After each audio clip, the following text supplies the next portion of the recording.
we're here at Ebright Creek, and one question I have for all of you is, why did the salmon cross the road?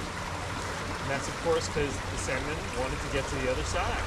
So Kokanee come up Ebright Creek here. We're just a few, maybe 50 yards from the lake, and they spend their lives in Lake Sammamish, and then they come up to spawn in these creeks.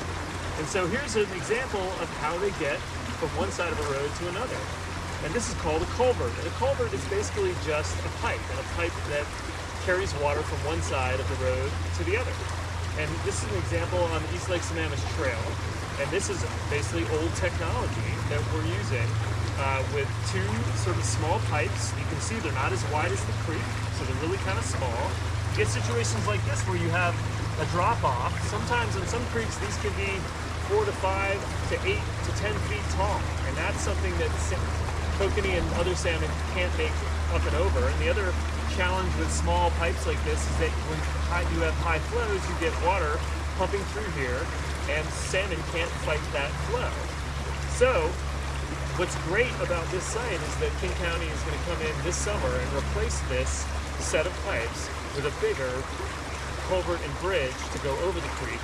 And that will really help salmon in the future and kokanee to make it from one side of the trail to the other. So we're just a few feet up from the last culvert, the pipe that we saw on the King County East Lake Sammamish Trail. And this is the East Lake Sammamish Parkway. So one example of something that we can do to fix these fish passage problems, which were basically getting fish from one side of a road to another, is to put in new culverts that act almost like bridges. So this is what's called a box culvert, and it's about 60 feet long. It's about 14 feet wide, and what it does is it actually allows the creek to act like a natural creek underneath, rather than being squished into small pipes like we saw downstream. So just last year, last summer, less than a year ago, the city of Sammamish built this culvert and allowed the creek to kind of become more natural underneath. And what's so cool is that last fall, right after, we're talking within like 2 months of when the project was completed, we had fish running up kokanee, coming up the stream and continuing on up above. So normally in like an average year, we might see, you know, anywhere from 50 to 100 to 200 kokanee. And last fall, we had nearly 1,000 kokanee in this creek right here. So this small creek really can support a lot of kokanee, which is really what we're trying to do. And this project definitely had a part in making that happen. So it really was one of the reasons why we had such a good return. And we'll see that when we do this type of project in other locations around Lake Sammamish, there's multiple places where we have streams and roads intersecting. That's where you can see lots of great restoration and improvement for kokanee habitat. And really, when you simply just open something up like this and allow them to get to the other side, you can see numbers really increase. And we're hoping to do more of these projects all around Lake Sammamish water. You'll also see that just around us, there's been some habitat restoration that happened. The city placed these pieces of wood that provide some cover for the fish. They planted lots of plants, native plants around the creek. That gives, that actually helps with some of the insects, the populations of insects that they feed on. And it also just provides shade to cool the water in the creek for future generations. So you see a lot of different things happening in a project like this that all benefit them.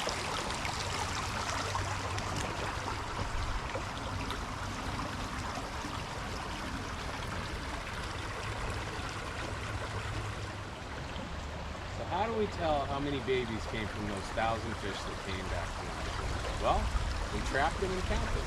And that's possible through volunteer citizen scientists, much like you. Let me show you how the trap works.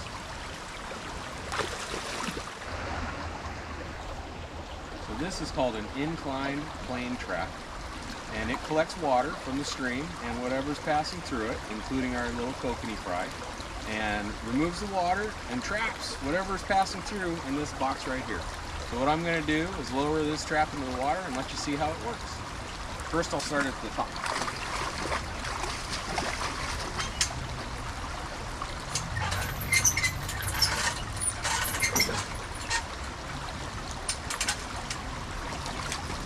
then we lower the back.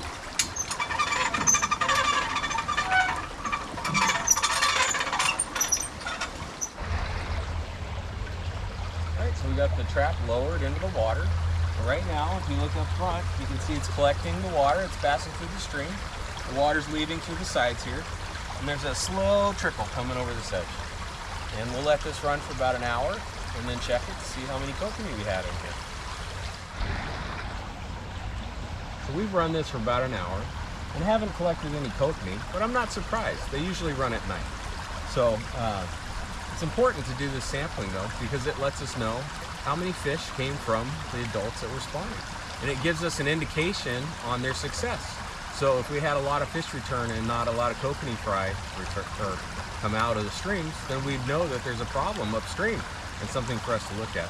If we had a lot of fish come in and we have a lot of kokanee fry, we know we've done a good job, especially with things like that culvert that the City of Sammamish replaced.